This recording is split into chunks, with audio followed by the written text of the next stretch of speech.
नमस्कार दोस्तों, कर्मचारियों के लिए इस वक्त की सबसे बड़ी खबर निकल के आ रही है। महंगाई भत्ता को लेकर सरकार ने बड़ा फैसला किया है और इसी के साथ ही पेंशन में भी सरकार ने कई बड़े बदलाव किए हैं। इस खबर को हर कर्मचारी के लिए जानना बेहद जरूरी है।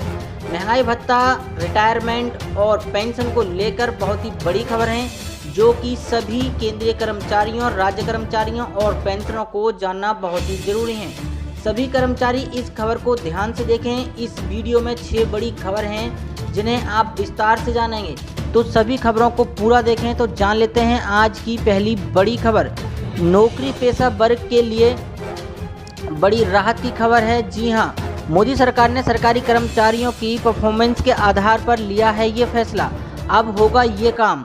जी हां, मोदी सरकार ने केंद्रीय कर्मचारियों के परफॉर्मेंस के अकॉर्डिंग ही कर्मचारियों की समीक्षा के बाद मोदी सरकार ने आखिरकार 28 तारीख को एक निर्णय लिया था। कार्मिक और प्रशिक्षण विभाग ने केंद्र सरकार के कर्मचारियों की आवधिक समीक्षा एक आधिकारिक ज्ञापन जारी किया है।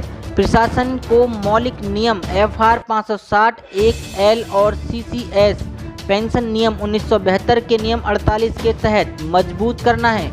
DOPT कार्यालय ज्ञापन के कदम का उद्देश्य स्पष्ट मौलिक नियम FR 560 1L और CCS पेंशन नियम 1972 के नियम 48 का उद्देश्य प्रशासनिक मशीनरी को और जिम्मेदार और मजबूत करना है। सभी स्तरों पर प्रशासन और सरकारी कार्यों के निपटाने में दक्षता, अर्थव्यवस्था और गति प्राप्त करना है। यह स्पष्ट किया गया है कि इन नियमों के तहत सरकारी कर्मचारियों की समस्या से पहले सेवानिवृत्ति कोई सजा नहीं है, जो CCS CCA नियम 1965 के तहत निर्धारित दंडों में से एक है। मौजूदा निर्देशों में बेहतर स्पष्टता लाने और समान कार्यान्वयन को सक्षम करने के लिए अब तक जारी दिशा निर्देशों की समीक्षा, समेकन और पुनरावृत्ति करने का प्रयास किया गया है। DOPT कार्यालय ज्ञापन में समय समय पर प्रदर्शन की समीक्षा के संबंध में हाल के आदेश के निहितार्थ पर विस्तार से कहा गया है।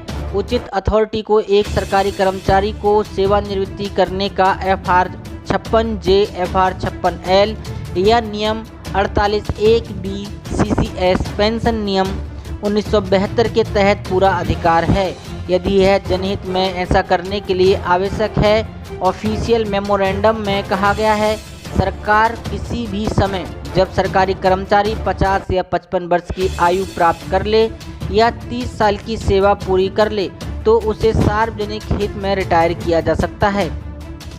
कुछ प्रशासनिक जरूरतों के कारण FR 56J, 56L और CCS पेंशन नियम 1972 के नियम 48 के तहत एक सरकारी कर्मचारी को समय से पहले रिटायर करने के लिए उपयुक्त प्राधिकरण के अधिकार नहीं लिए जाएंगे।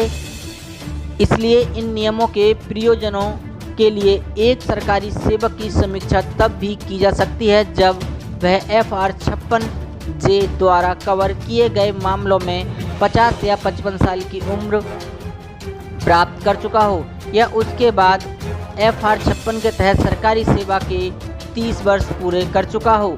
साथ ही कर्मचारियों के लिए एक और बड़ी खबर निकल के आ रही है। मंत्रियों और सांसदों के वेतन में भत्ते में 30% कटौती से जुड़ा बिल राज्यसभा में पास।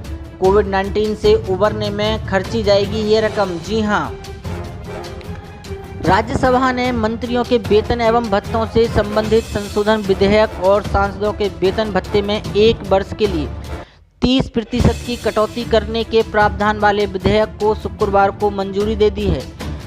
इस धनराशि का उपयोग कोविड-19 महामारी के कारण उत्पन्न स्थिति से मुकाबले के लिए किया जाएगा। उच्च सदन में संक्षिप्त चर्चा के बाद मंत्रियों के वेतन एवं भत्तों से संबंधित संशोधन विधेयक 2020 और संसद सदस्य वेतन भत्ता एवं पेंशन संशोधन विधेयक 2020 को ध्वनि मत से मंजूरी दे दी गई है। यह विधेयक इससे संबंधित अध्यादेश के स्थान पर लाया गया। इसके माध्यम से सांसदों के वेतन में 30% की कटौती के लिए संसद सदस्यों के वेतन, भत्ते और पेंशन अधिनियम 1954 और मंत्रियों के सत्कार भत्ते में कटौती के लिए मंत्रियों का वेतन और भत्ते अधिनियम 1952 में संशोधन किया गया है। राज्यसभा में इन विधेयकों पर हुई चर्चा में भाग लेते हुए अधिकतर विपक्षी सदस्यों ने कहा कि सांसदों के वेतन में कटौती से उन्हें कोई दिक्कत नहीं है, लेकिन सरकार को सांसद निधि के निलंबन पर पुनर्विचार करना चाहिए। संसदीय मामलों के मंत्री प्रहलाद जोशी ने चर्चा का जवाब देते हुए कहा कि कोविड-19 के कारण उत्पन्न अभूतपूर्व स्थिति को देखते हुए प्रधानमंत्री नरेंद्र मोदी के नेतृत्व में सरकार ने कई महत्वपूर्ण कदम उठाए हैं। ये कदम उनमें से एक है। उन्होंने कहा कि परोपकार की शुरुआत घर से होती है। ऐसे में संसद के सदस्य यह योगदान दे रहे हैं और यह छोटी या बड़ी राशि का सवाल नहीं है, बल्कि भावना का है। कुछ सदस्यों द्वारा नोटबंदी, जीएसटी जैसे मुद्दे उठाने का जिक्र करते हुए जोशी ने कहा कि 2019 के चुनाव में इसके बारे में कई दलों एवं लोगों ने मिथ्यारोप किया था और कुछ लोग उच्चतम न्यायालय भी गए थे, लेकिन देश की जनता ने हमें जबरदस्त जनादेश दिया। सांसद क्षेत्र विकास निधि MP लेड के बारे में सदस्यों के सवालों के जवाब में केंद्रीय मंत्री ने कहा कि सांसद निधि की अस्थायी रूप से 2 वर्षों के लिए निलंबित किया गया है। उन्होंने कहा है कि लोगों की मदद के लिए कुछ कड़े फैसले लेने की जरूरत थी। उन्होंने कहा यह अस्थायी है। दरअसल कांग्रेस, रांकापा, आम आदमी पार्टी सहित अधिकतर विपक्षी दलों के सदस्यों ने सांसद निधि को बहाल करने की मांग की थी। वहीं गृह राज्य मंत्री जी किशन रेड्डी ने कहा कि कोविड-19 के समय में आम लोग जो रेडी पटरी वाले श्रमिक आदि प्रभावित हुए हैं, ऐसे में हमें सांसदों एवं मंत्रियों को आदर्श प्रस्तुत करना चाहिए। चर्चा के दौरान कांग्रेस के गुलाम नबी आज़ाद ने कहा कि यहाँ 70% सांसद सिर्फ तनख्वाह पर गुजारा करते हैं, लेकिन छोटी सी तनख्वाह से गरीबों और देश के लिए योगदान करने को वे तत्पर हैं। उन्होंने कहा कि लेकिन सांसद निधि हमारा पैसा नहीं है, यह गरीबों का पैसा है। पहले तो इसे 2 साल के लिए निलंबित नहीं किया जाना चाहिए था। निलंबन 1 साल के लिए करते हैं और इसमें भी आधा पैसा यानी 2.5 करोड़ रुपए की कटौती करते हैं। कांग्रेस सदस्य राजीव सातव ने कहा कि उनकी पार्टी इस प्रस्ताव का समर्थन करती है, लेकिन सरकार को विकास कार्य के लिए महत्वपूर्ण अहम MP लैंड को बंद नहीं करना चाहिए। उन्होंने सरकार से मांग की है कि उसे PM केयर फंड का हिसाब लोगों को देना चाहिए। साथ ही कर्मचारियों के लिए एक और बड़ी खबर है।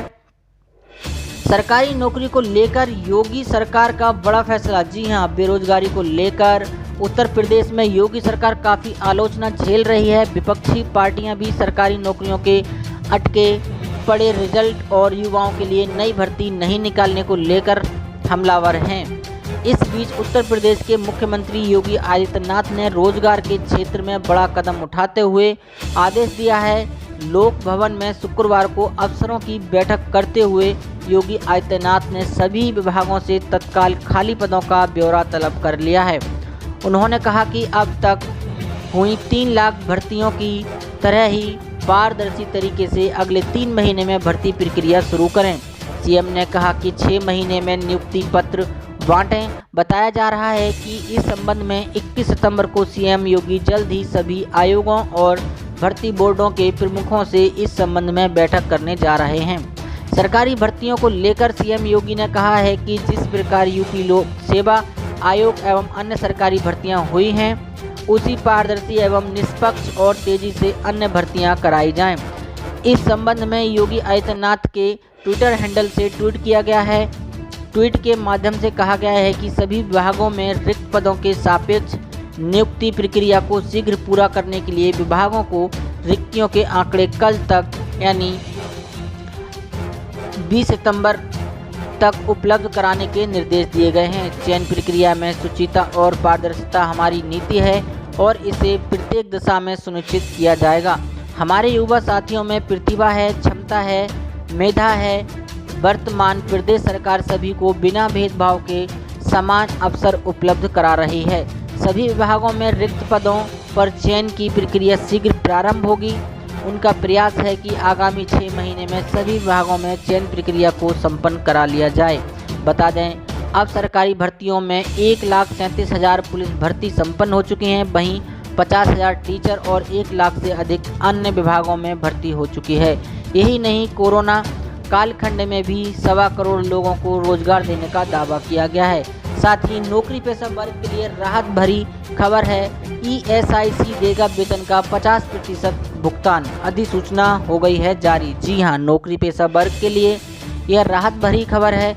कोरोना संकट के दौर में जिनकी नौकरी चली गई है उन्हें अब चिंता करने की जरूरत नहीं है। वे अब वेतन की 50% पैसा बतौर बेरोजगारी राहत राशि प्राप्त करने के लिए क्लेम कर सकेंगे। ESIC यानी कर्मचारी राज्य बीमा निगम के सदस्य इस सुविधा के पात्र होंगे। केंद्र श्रम मंत्रालय ने इस संबंध में गुरुवार को नियमावली जारी कर दी है। मंत्रालय ने जनहित में बयान जारी करते हुए ये भी स्पष्ट किया है कि नौकरी गंवा चुके लोगों को अटल बीमित कल्याण योजना के तहत आवेदन करने का लाभ मिलेगा। श्रम मंत्रालय ने यह भी कहा है कि ESIC की आधिकारिक वेबसाइट पर यह क्लेम किया जा सकता है। इस क्लेम की प्रक्रिया के दौरान शपथ पत्र, आधार कार्ड की फोटोकॉपी एवं बैंक अकाउंट की डिटेल संबंधी व्यक्ति ESIC के कार्यालय में भेजना होगा। वे या तो स्वयं जाकर दे सकते हैं या डाक से भी भेज सकते हैं। राहत राशि का भुगतान सीधे कर्मचारी के बैंक खाते में जमा किया जाएगा। ऐसी बड़ी खबरों को देखने के लिए हमारे चैनल को सब्सक्राइब करें और इस वीडियो को लाइक शेयर जरूर करें। धन्यवाद।